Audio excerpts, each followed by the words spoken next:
introduce General Dempsey. If you wouldn't mind, I'd like to begin with just a very brief statement.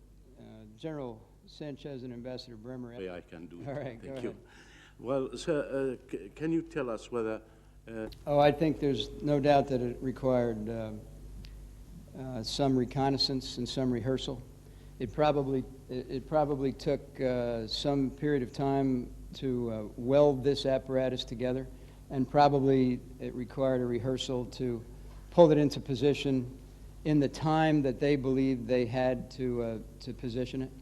So there's no question that it required some degree of preparation, probably lasting over a couple of months would be my estimation.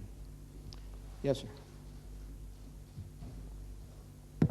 General, could you please tell us where Undersecretary Wolfowitz was at the time, which floor, and whether you think this was a direct assassination threat? Yeah, I can't tell you where he was, again, because I was not responsible for his personal security. As you and I both know, he was in the hotel. I don't know where.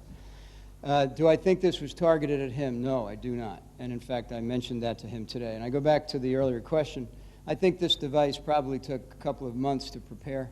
His travel itinerary certainly wasn't known at that point in time.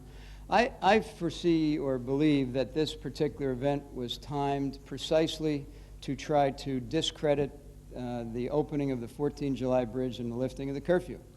And I think it's, if we look back at some of the, what we might describe as more sensational attacks, I think you'll see that it's usually the case that they follow some positive event in the lives of the Iraqi people. And this is another example of that. We take 3 steps forward and they try to pull us 1 step back, and in fact it doesn't work. But that's, I think, what happened. Yeah. General David Lamb with the Los Angeles Times. Is this an operation that required planning, intelligence, surveillance, or is it one that could have been put together in a couple of days? Oh, I think there's